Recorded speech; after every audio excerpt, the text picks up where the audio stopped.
So today's daf yomi is Kiddushin daf chaf aleph, Kiddushin 21, and we're going to start on 21a, 4 lines from the top.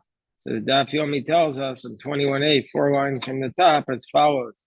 Daf yomi tells us that Amalei Ravacha Brei the Rabbi Ravashi.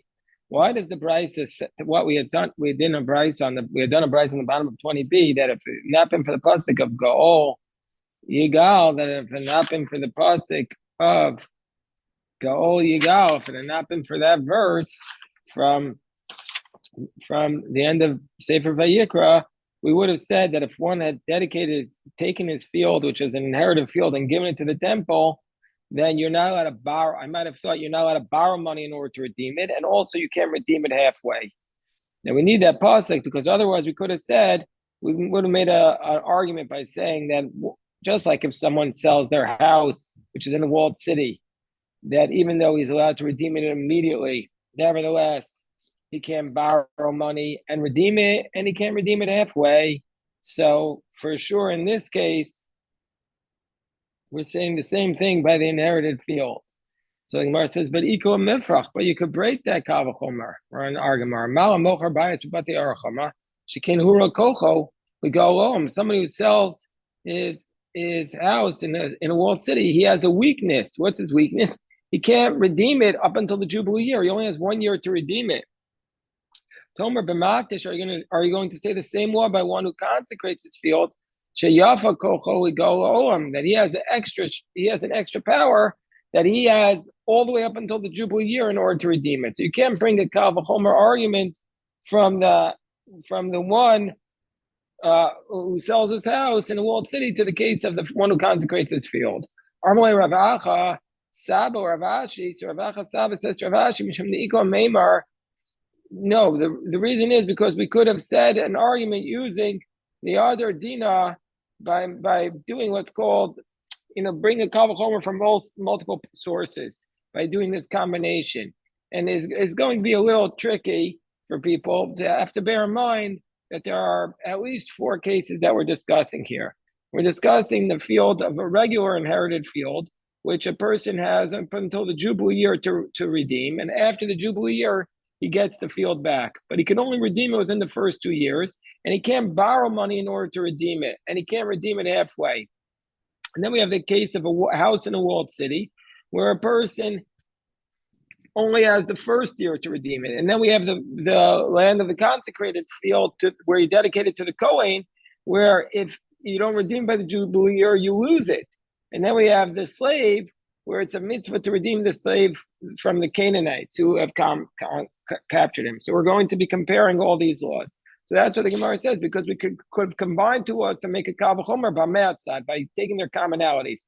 Mocher ste'al chuza yochiach, because we could have said to you that one who sells a field, a consecrated field, should prove this law. Sheyafa kochol, it has this extra strength. We go, it could be redeemed all the way to the Jubilee year, and yet it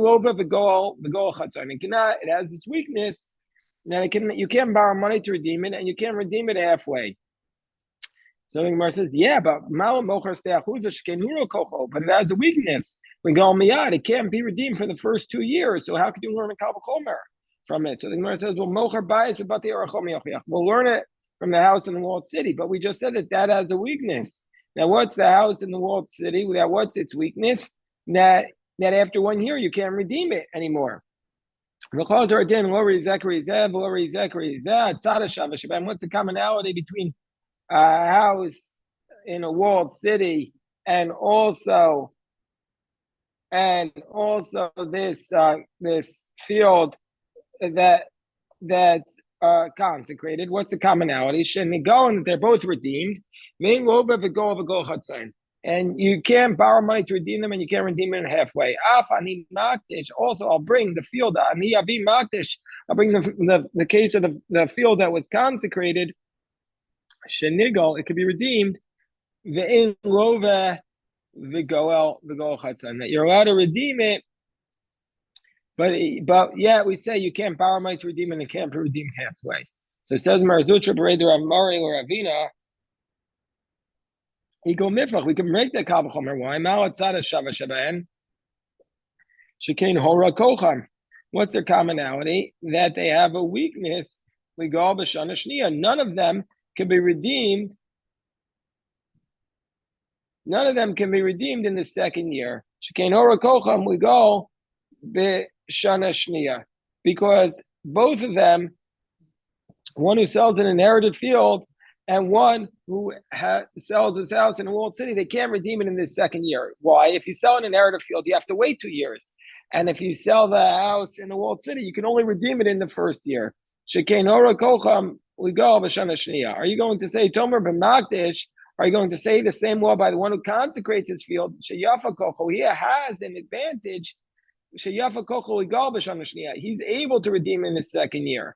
Because the one who consecrates his field is to the temple, it's an inherited field, he can redeem it right away. So therefore, you can't make a kavachomer from the other two to that one. So Amalei Ravina Mishum Equal Maimer. No, we'll introduce a fourth law about redemption. And that's the case of the Eved Ivri, the Hebrew slave, Nimgar Ove Kochav Yochach, the Hebrew slave who sold to an idolater. Sheyafek Kocho Igal B'Shana Shniya. He can indeed be redeemed in the second year. And so we should learn from him to the consecrated field that was dedicated to the temple. And yet you can't borrow and redeem him, and you can't redeem him halfway. And so therefore, we should learn from there. We might have said that, that from there, that the consecrated field, the one that's dedicated to the temple, you can't borrow and redeem. You can't borrow to redeem it. You can't redeem it halfway. So therefore, we need to tell us the verse about the consecrated field, the inherited field that was consecrated, that you can indeed borrow, and you can redeem it halfway. So the Gemara says, "By minei Rafuna bar Chinna mirav Sheshes." Rafuna bar Chinna asked the question from Sheshes. Amocher bias b'batei orachoma. So let's say somebody sells their house in a walled city. Nigal akrovim or ein nigal akrovim. Can relatives redeem this house or not? Obviously, Rashi points out right away, anybody could come and buy a house. So the question is, the person who purchased the house, do the relatives have the right against his will to force him to sell it back to the family? Like it says about a steachuza, that the relatives can force the person who bought the inherited field to sell it back, because it says vagalo akarove love.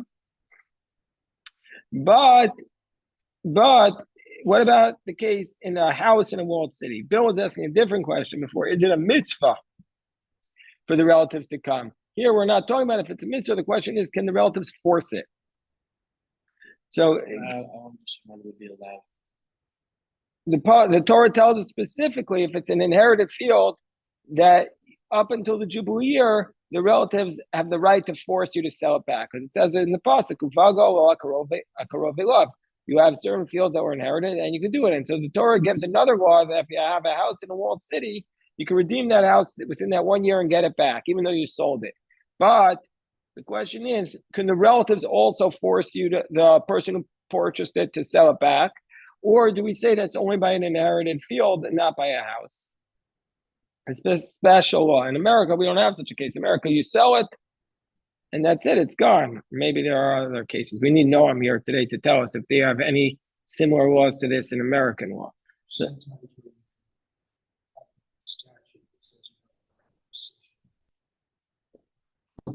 for real estate. Okay, so Bill, we don't need Noam. We have Bill. Yeshakoyach, Bill. Now you can go back to your law professors and say, thank you. I'm using the real estate course I took, even though I thought I was going to be in a different area of law. You see, everything comes back. So the Gemara says that can it be redeemed by relatives or not? Can the relatives force it? Do we say, do we learn out from an inherited field?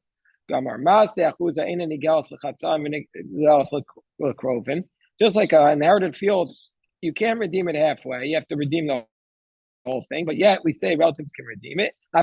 So too by this house, and it can be redeemed halfway. Even but you can redeem it halfway. But the relatives can redeem it. Or maybe the comparison to a inherited field is by halfway. That's where you have to redeem it fully.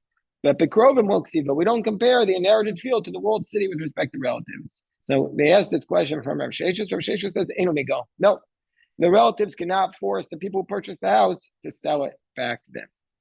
The Gemara challenges Esvei. It says in the verse, "B'kol eretz achuz aschem geula titnu haaretz." In all the land, you shall have redemption.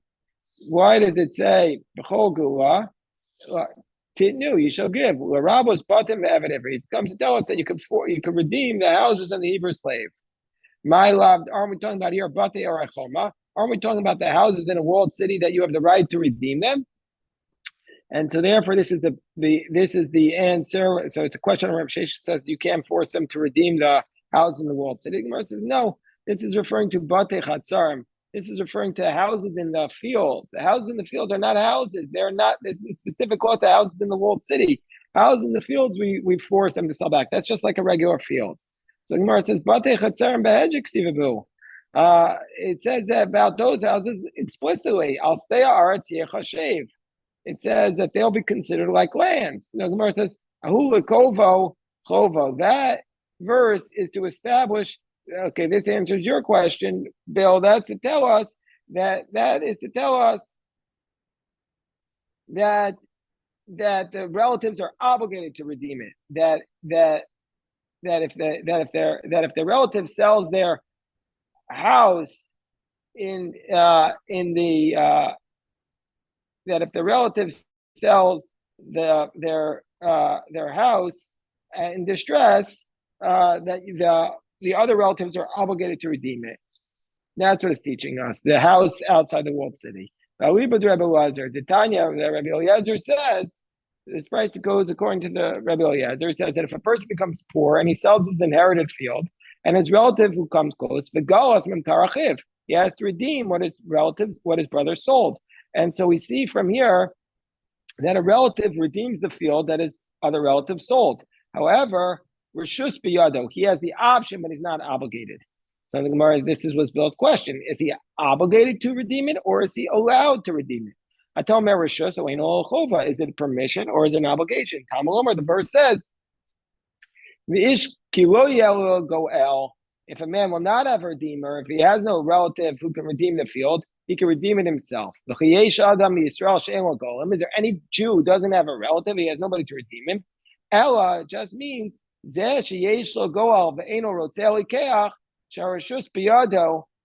refers to a case of a person who has a redeemer, and the redeemer doesn't want to redeem the field.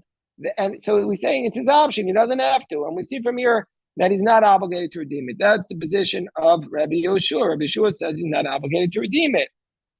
And if your relative sells his house that's in the field, the other relative doesn't have to redeem it.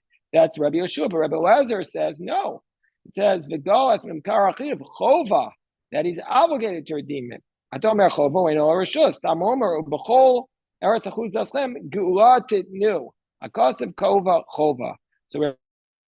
Rabbi Eliezer says you're obligated to redeem the field, and Rabbi Eliezer says you're allowed to. And so therefore, Rabbi, in every other instance in the Torah, when they ask, is there not a relative, the answer is that it's a convert. Right, but that's not what the Rabbi Yosef is asking. Usually when it says, is there no other relative, here it's talking about, they say that it's referring to a convert. The convert has no other relative. But here they can't say that because we're talking about inherited fields. Inherited fields can't apply to a convert. Inherited fields have to be somebody who's not a convert. So we see from here, since we need this verse to teach us that it's an obligation, according to Rabbi Eliezer, for a relative to redeem the field, we can't say that this is the source that a relative can redeem a house in a walled city. And so that's why Rav Sheshes says that a house in a walled city, the relatives cannot force the other person to redeem it. So Amalei Rabbanan, Ravashi, Amalei Ravina, Ravashi Bishlam, Amar, this makes sense according to the position who says that when it says in the verse, that it comes to include the house in the walled city, Hainu Dilchsiv, Bechol, that's why it says Bechol, because it's including the house in the walled city. According to saying it includes the houses outside the walled city. For why is it written Bechol? It could have just said Gulat Nuarat. So he says Kasha. Okay, so that's a difficulty. So Gemara asked another question on Rav Sheshes. Again, Rav Sheshes said that the relatives cannot force the seller, the buyer of the house, to sell it back to them. So Abaye says it says by a slave who sold to a non-Jew that the relatives have to come and redeem him. It says in the verse, Echa me'achav yigalenu, O ben doda yigalenu, O mishar saro mishpachto yigalenu. So it says the word 3 times. Either his brother redeems him, or his cousin, or somebody else from the family. Why did it say the word he will redeem him 3 times? Rabbos kol gulos, to tell us about all of the redemptions, that anything that's sold that's ready to be redeemed, shenigalos keseder hazeh, meaning to say that they're redeemed in this manner. And my lav, what does it refer to the other cases that need to be redeemed? Bate arachoma v'avet ivri, meaning a house in a walled city that's redeemed, and a Hebrew slave that's sold to another Jew. So we see from here that a house in a walled city can be redeemed. It's a question on Rav Sheshes. The Gemara says no. It refers to bate arachoma, bate chatzer mustayachuz. It refers to the houses in the fields and an inherited field. And so Gemara says, those are written explicitly elsewhere in the Torah that specifically you can redeem them. Gemara says, it's teaching us who is obligated to redeem, or who has the right to redeem it. That is teaching us whoever a closer relative comes first. It's telling us here who's closer. That just meaning to say, at first it's his uncle, and if his uncle can't redeem it, it's his cousin. If he has no cousin, then another relative.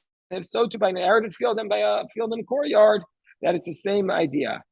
There are 2. The one who's the closer relative comes first. Mar says, where was the teaching of Nachman Bar Yitzchak taught? Aha, the Bailu. They was taught about the following question: Eved Ivri and Nimkar Yisrael, Nigal Akrovim or Ino Nigal Akrovim. If a Hebrew slave was sold to another Jew, can the relatives force the Jewish master to sell to allow them to redeem their relative from being a Hebrew slave? Aliba de Rebbe Loti Bayof. There's not a question according to Rebbe, because what did Rebbe say? Mishainu Nigal Be'ela, Nigal B'Sheish. So it says in the verse, whoever is not redeemed in this manner, meaning to say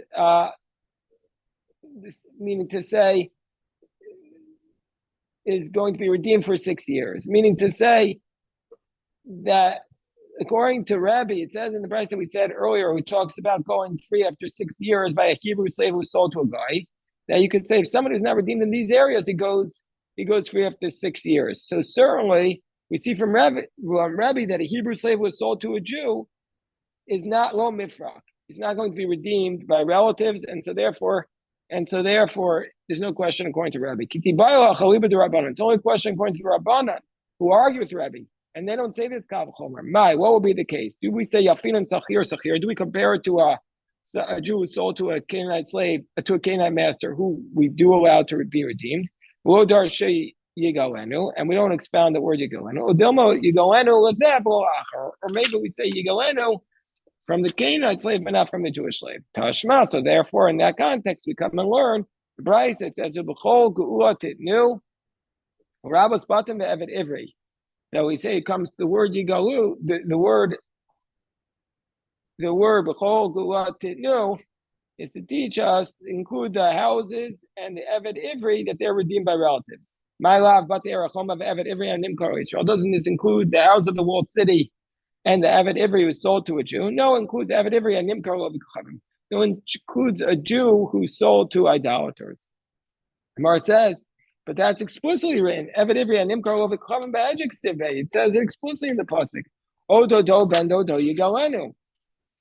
Mar says no. L'kova chova v'afil Rabbi Yoshua. This is to tell us that even according to Rabbi Yoshua, who says that the relative is not obligated to redeem a consecrated field, everybody says, even Rabbi Yoshua, this goes back to the question Bill was asking for, even though there's a debate about whether you're obligated to redeem an inherited field, everybody says you're obligated to redeem a Jew who was sold to a Canaanite slave. So then the Gemara... Right, that's what they're saying. They're asking it's possible. So they cite the verse. They said this verse is proof. They say, no, this verse is coming to tell us that everybody says by a Canaanite, if he sold to a Canaanite, he has to be redeemed. The Gemara says, Tashma, we're going to try and bring another proof. Why does it say the word Yigalenu 3 times? The Rabbos Koa Guloshin and Golos Keseder as to tell us all these redemptions and be redeemed by relatives. My love, every Nimkar Yisrael, isn't it coming to include the house of the walled city and the Hebrew slave was sold to a Jew? The Gemara says, no, it's coming to include Bate Chatzerim, it's coming to include the houses of the courtyards and the inherited field. The houses of the fields are explicit. And now we come to the teaching that we cited before. Amram Nachman Bar Yitzchak is to tell us the Karav Kodim, that whoever's a closer relative will come first to redeem. Meaning to say that just like somebody who's sold to a Canaanite, we say that he that first his closest relative comes to redeem him, and there's a hierarchy. Also, by the inherited fields and the houses in the fields, we say the closest relative has to redeem it. So we see from here that the redemption of relatives is said explicitly by the inherited fields and somebody who sold to a Canaanite. But the houses in the fields and the houses in the fields are compared to an inherited field. And the houses in the city, there's a dispute amongst the Tanaim. And if somebody who sold to the Jew, in the end, the Gemara is not sure. And so the Gemara is unable to prove it. The Gemara leaves it as a question. Okay, so now we come to the next question. That somebody, we say that if there's a Hebrew slave and he pierces his ear, that he is acquired through this piercing of the ear because he wants to remain a slave. Gemara brings a source for this. The says no, b'martzeya. He pierces his ear. But he goes free in the Jubilee year or the death of his master. Why do we say that? It says he serves him forever, meaning he serves him forever. So when the master dies, he goes free. He doesn't serve the son or the daughter. Forever doesn't mean forever. It just means it means only up until the Jubilee year. I only know that he pierces his ear with an awl, which is a sharp instrument that like they use for like leather or something nowadays. Did you ever use an awl? Never. How do I know I use all these instruments that are also sharp, like which is like a saw, which is like a hole puncher or a thorn, a series of thorn, a needle. Mechat is a needle. Mekadeach is this metal utensil, which is very sharp. Mechatev, which is like a pen, a stylus. Anything that you take in the hand. That's positioned from Yosef Bar Yehuda. Rabbi Omer, just like an awl is specifically of metal. Anything that's metal that you can use.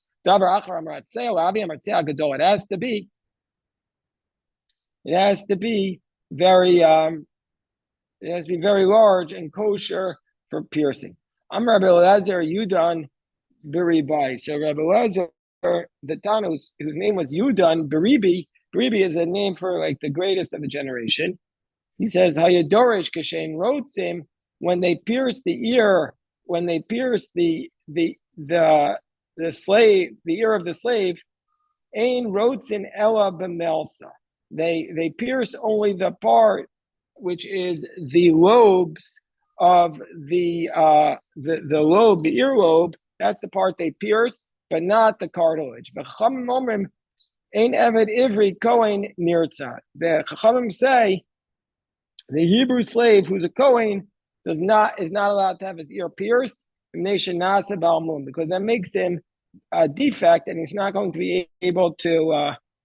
As a result of this, he's not going to be able to serve in the temple. Vim Tomer Milsa, and if you're going to say they do the cartilage, Milsa Rotzim Hecherev Ivri Kohen Yaseh Balmum. So we see from here, we see that you don't pierce if you're going to say it's the milsa that they're piercing. Well, that doesn't make them a blemish. So we see from here that they only pierce the cartilage of the ear, which is the top. So So that's a dispute between Rebbe Lazar, who says they pierce the ear lobe, and the Chum say they pierce the top, which is the cartilage. But my commitfugay, excuse me, what's the nature of the argument? The Rebbe Darish Kol Prate. He says we do what's called a klal prat or klal, which basically we have a general followed by a specific followed by a general, and then we say that this applies to everything that's in the specific. That's how Rebbe says, and that's how we're going to say. He says as follows: L'kachta klal. That's a general rule. That's a martzeya prat, and what the martzeya is the prat. And bazno badelas chazav klal. In the ear and the thorn, that's a general rule. Klal prat or klal. Yeah, tadan elika in a prat. So we do only things that are like the specific, which means ma prat mefurish shamatachas, just like the all is metal. Afani kol shamatachas, anything that's metal. Whereas Rabbi Yossi says darish riboy umiyute. He says we have a general followed by a limitation followed by a general rule. So then we're going to include everything. It says well, karta riba.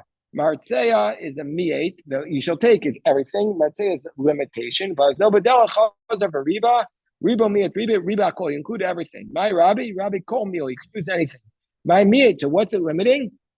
Mi'et sam. You're limiting. You can't get rid of the. You can't make the hole through like a drug, like pouring acid on the ear or something. Amar mar martzeya lavi martzeya gadol includes a large. My mashma, Martzeya include a large all. Because Amarava Hayareach, when it talks about the fact that you can't eat the gid anash, it says Hayareach. Hamiyumena should be a reach, the very special part of the thigh, i.e., the right thigh. Achinami Amartzeya Miyuchad Shebemartzein. This is the very special all, which is the large Martzeya. Amar Rebbe Lazar, Yudan Baribi, Hayadorish, Kishen Rotzin, when they pierce the ear, in Rotzin Elba Milsa, that he said they only pierce the lobe. The Chamim Omrim, Ein Eved Ivri Kohen, Nirtza, Nation Nasa Balmum. The Chamim say, no, you pierce the cartilage because the Kohen can't be pierced because it'll make him a blemish. That means it's talking about the cartilage and not the lobe. The Gemara says, V'yas Balmum, why do we care if the Kohen becomes a defective and he can't serve? Amar Bar Rav Bar Shua Amar Kra, because it says in the verse, "V'shava mishpachto," because when he's done with his service, he has to go back to his family. After his service, the Kohen has to go back to his place, and if he is pierced, he can't go back. If he's pierced in the cartilage, Ibailu Eved Ivri Kohen Mao Sheyimsalo Rabba Shifla Kanana. So now we're going to get into the question. Let's say the Eved Ivri is a Kohen. We know that the master can give the Hebrew slave a Canaanite slave as a wife. Can he, if he was a Kohen, can he give him this slave as a wife? Do we say Kiddushu, Loshna Kohanim, Loshna Yisrael? Do we say it's a Kiddush? And we don't care if he's a Kohen or Yisrael, that he's allowed to get this Canaanite woman as a wife. Udilma, perhaps, Shani Kohanim, over Reba ben Akos of Mitzvah Yisrael. So maybe the Kohen is different. Since the Kohen has special laws, he can't get this circumstance. He can't take the Canaanite woman as his wife. Rav says it's Mutter, Shmuel says it's Asr. Amalei Rav Nachman or Ravana, ki avisu beid Mar Shmuel. So Rav Nachman said to Rav Anan, when you were with Shmuel, you said Shmuel says it's prohibited. Bis kumdre italiotu. You were playing checkers. Rashi says little pieces. You were playing checkers or chess during the class. You missed it. You were playing with iskumdre. Rashi says little pieces or cards. Rashi says small pieces of wood that they used to play with, marbles, dominoes. What's the reason why you didn't ask Shmuel from the following price? The Kohen cannot become blemished because it becomes a Balmum.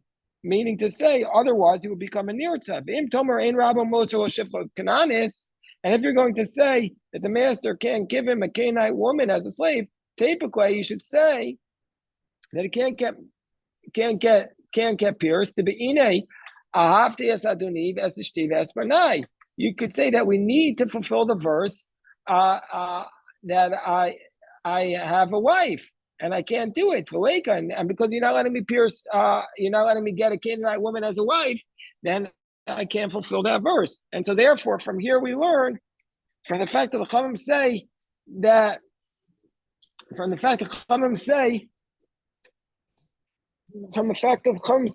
that he can't make him Balmum, we see from here that he's allowed to take a Shifcha Kananis. The Gemara says Sulamidi. That was a complete proof, and you have no argument against that. All right, we'll stop here. Tomorrow morning, we have the daf tonight at 7:20, and tomorrow morning at 9 a.m. again. I know it's a very tricky daf, but tomorrow morning we have the powerful Gemara about Isha Sifas Torah. Thank you. Thank you.